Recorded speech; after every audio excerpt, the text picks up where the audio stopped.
On August 12, 2014, officers from the Homicide Division of the Tulsa Police Department, Oklahoma, responded to multiple complaints from residents of Martin Drive regarding a persistent odor near the home of 72-year-old Leonard Rhodes.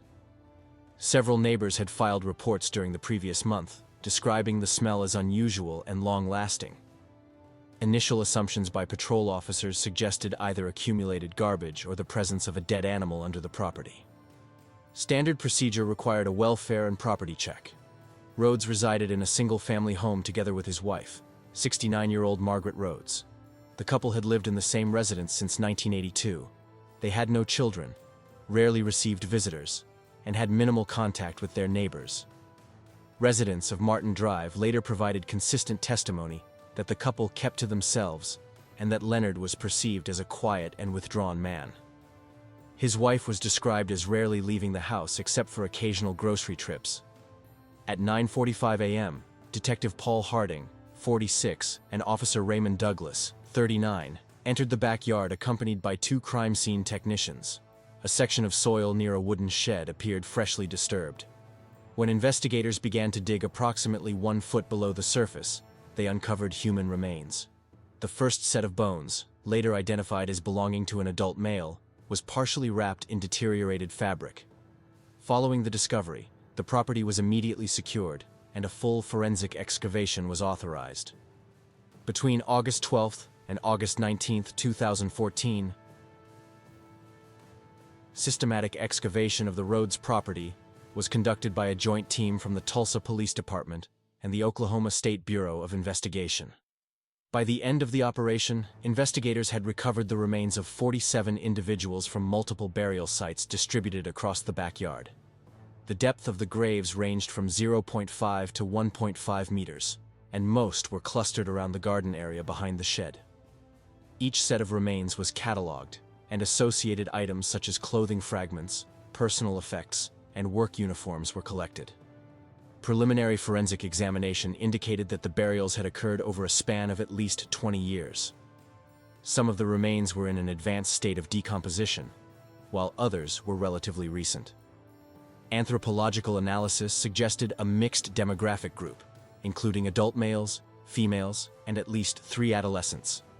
Several sets of remains were found with traces of work clothing: a food service uniform shirt, a construction company jacket, and a cleaner's apron. These items were immediately logged as potential leads for identification. On August 20, 2014, Leonard and Margaret Rhodes were transported from their residence to the Tulsa Police Department for questioning. No formal charges were filed at that time, but the couple was placed under investigative detention while the property remained an active crime scene. According to officers present, Leonard Rhodes did not resist and maintained a calm demeanor during the transfer. Witness interviews with neighbors began on the same day. Residents consistently described Leonard Rhodes as a man who avoided conversations and rarely interacted with others. Some neighbors recalled occasional complaints he voiced about noise on the street or garbage being left around. No one reported witnessing suspicious activity such as people entering and failing to exit the residence. By August 25, 2014, the number of confirmed bodies remained 47.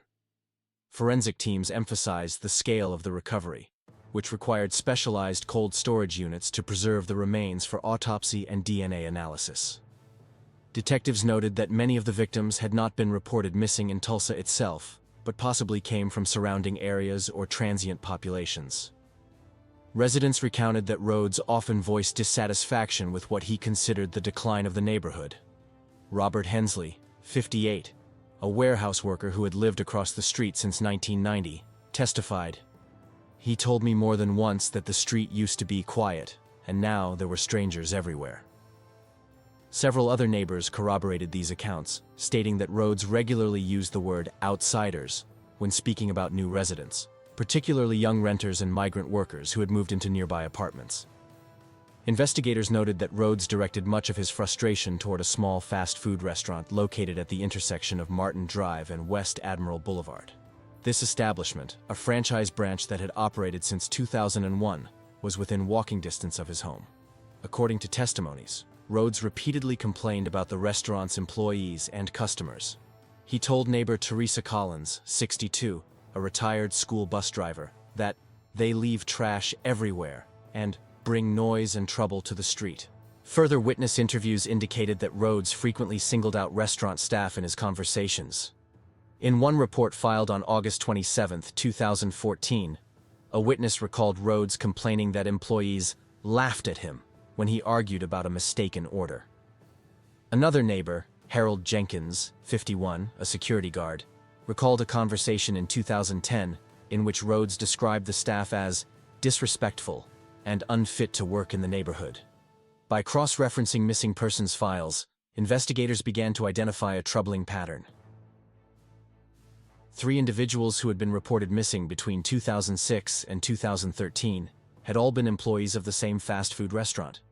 Their names were Daniel Cortez, 24, kitchen worker, reported missing on October 19, 2006. Cortez was originally from El Paso, Texas, and had moved to Tulsa for work. He lived in a rented apartment on East Pine Street. Melissa Tran, 27, cashier, reported missing on July 7, 2010. Tran, a U.S.-born citizen of Vietnamese descent, shared an apartment with 2 roommates near Sheridan Road.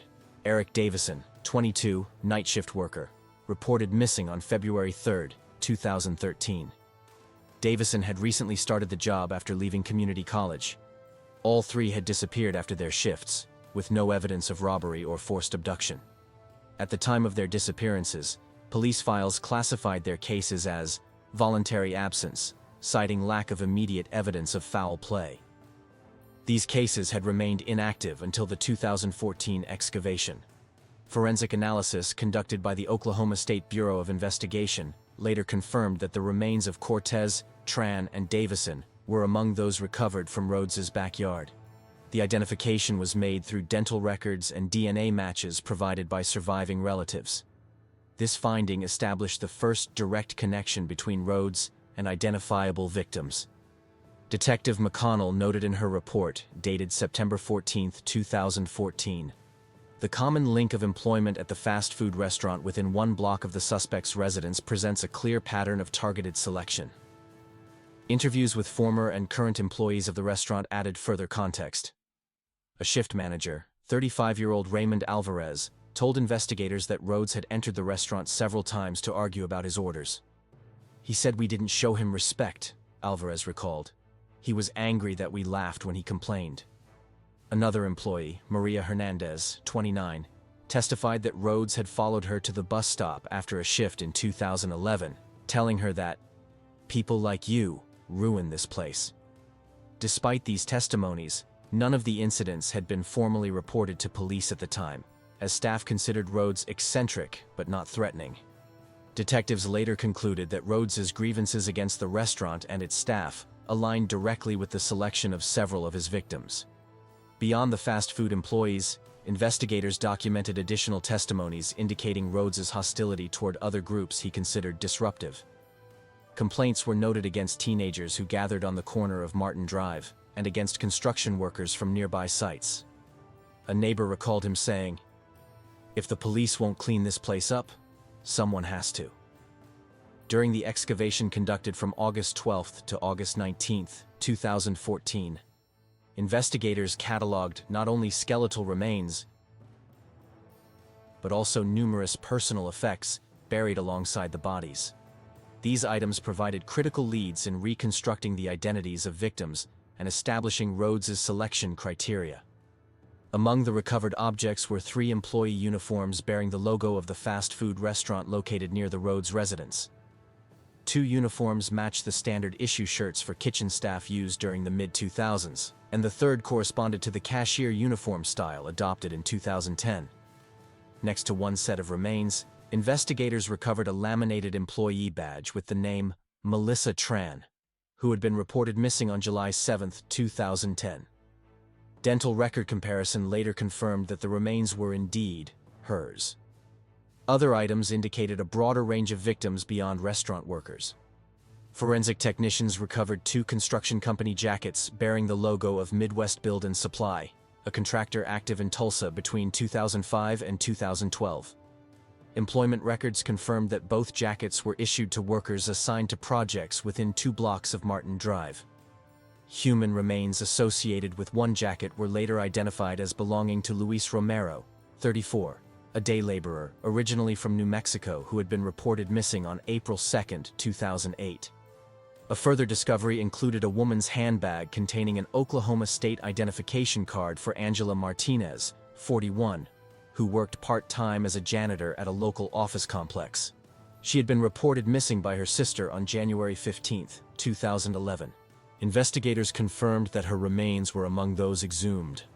The most significant breakthrough came on August 22, when detectives searching Rhodes's basement discovered 2 spiral-bound notebooks.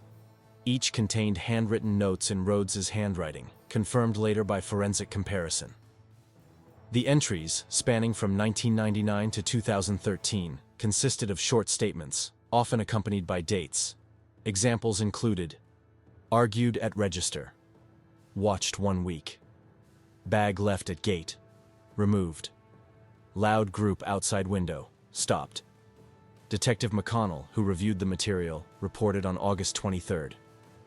The notebooks function as operational logs. Each entry corresponds to an act of surveillance, followed by disappearance. The records demonstrated methodical planning, rather than random violence. Cross-referencing missing persons data with Rhodes' notebooks revealed a disturbing alignment. One entry dated March 5, 2007 read, "Teenagers shouting on corner." One followed. On March 6, 2007, police records show that Carlos Mendez, 16, a high school student originally from Honduras, was reported missing by his mother. The missing persons report noted that he had been last seen leaving a basketball game with friends near Martin Drive. His case was closed within 3 months, with the official notation, "likely voluntary departure." Forensic analysis in 2014 confirmed his remains among those recovered. Another case linked directly through the notebooks was that of Janet Holloway, 39, a cleaning worker. She disappeared on November 2, 2009, after finishing a late shift at a downtown office building. In Rhodes's notebook, under the date November 2, 2009, the note read, "Trash left near fence. Dealt with." Holloway's sister had repeatedly contacted Tulsa police during 2010 asking for renewed investigation, but was told there was insufficient evidence to continue.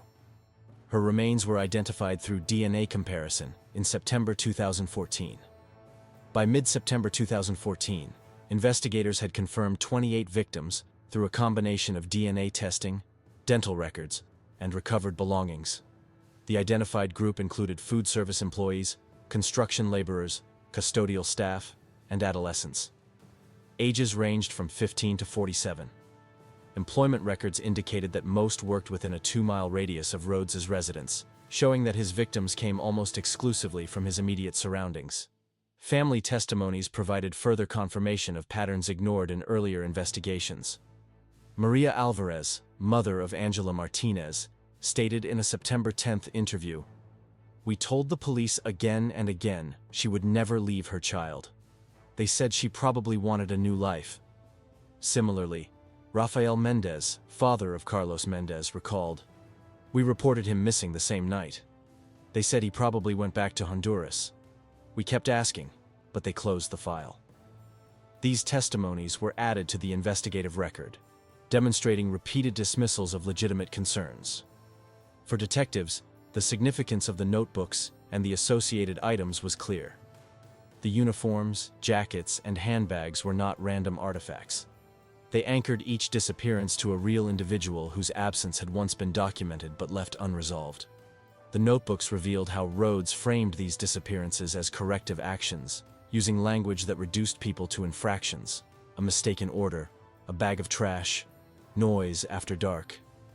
Investigators concluded that Rhodes had developed a personal system of judgment, surveillance, and elimination. At least 20 of the individuals identified from the remains had been reported missing to local law enforcement between 2002 and 2013. Examination of those files revealed a consistent pattern. Cases were closed quickly with classifications of voluntary absence, runaway, or possible relocation. In several instances, the classification was made within weeks of the initial report, often without documented follow-up interviews or searches. One example involved Luis Romero, 34, whose remains were found with a construction company jacket. Romero was reported missing by his roommate on April 2, 2008. The original case file, reviewed by detectives in 2014, showed that the report was closed within 6 weeks, with the note "likely returned to New Mexico." No evidence supported that conclusion, and no attempt had been made to verify it with his family. Another case involved Carlos Mendez, 16, reported missing on March 6, 2007. His mother told police at the time that he had never been away overnight without contacting her. The file was marked "possible runaway," and the case was closed after 3 months. In 2014, his remains were confirmed among those exhumed from Rhodes's backyard. Similarly, Angela Martinez, 41, was reported missing on January 15, 2011, by her sister. The police record described her as unstable, possible voluntary disappearance, despite testimony from her family that she maintained steady employment and had custody of her daughter. The case was never reactivated. Her remains were identified in September 2014. Detectives also noted ignored community reports that might have exposed Rhodes earlier. Between 2009 and 2013, at least 4 calls were logged regarding unusual odors on Martin Drive. Patrol officers responded, but described the source as garbage or small animal remains. None of the calls resulted in follow-up inspections of Rhodes's property. In 2010 and 2012, separate neighbors reported late-night disturbances at the Rhodes residence. One caller described shouting or screaming during nighttime hours. Officers documented the calls, but categorized them as domestic disputes, without further action. In both cases, reports were closed the same night with no additional steps taken. The internal review conducted in October 2014 revealed that one detective, Michael Lane, had attempted to reopen the case of Carlos Mendez in 2009 after receiving a statement from a school counselor that the boy had shown no prior signs of intending to leave home. Lane requested authorization to expand the investigation, but was informed by his supervisor that resources were limited, and the case did not meet criteria for priority allocation. Lane was reassigned, and the case remained closed. Interrogations with Rhodes provided further confirmation of his perception of this gap. During questioning on September 22, 2014, he told detectives, "The police never cared about them. I knew no one was looking. I did what they wouldn't do. I cleaned up." This statement was recorded and entered into the investigative record. His description of victims as garbage and noise reflected the same language used in his notebooks. When questioned about his wife's knowledge, Rhodes claimed she never asked questions.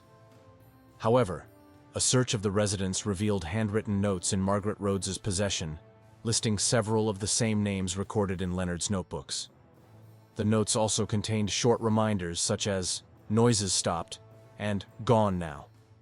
Investigators considered whether Margaret had been complicit or simply aware of her husband's activities. While evidence suggested at least some level of awareness, charges against her were not immediately filed pending further review. By late October 2014, investigators concluded that Rhodes's crimes had not taken place in isolation. The scale of the burial site, the presence of records documenting his actions, and the overlap with dismissed missing persons reports demonstrated that the killings were possible largely because the system failed to recognize patterns and act upon warnings. Each uninvestigated report and each prematurely closed case extended the time Rhodes had to continue. The criminal proceedings against Leonard Rhodes began on March 2, 2016, in Tulsa County District Court. The indictment initially included 47 counts of murder, based on the number of bodies recovered from the property. However, within the first month of pretrial hearings, prosecutors reduced the charges to 28 confirmed counts.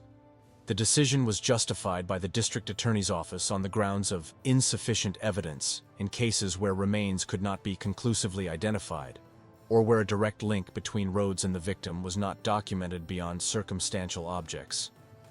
Forensic specialists testified that while all 47 sets of remains were human, only 28 could be matched with certainty to existing missing persons through DNA or dental records.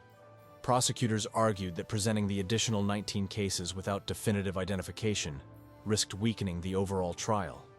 Families of those not included in the indictment described the decision as another erasure of their relatives' existence.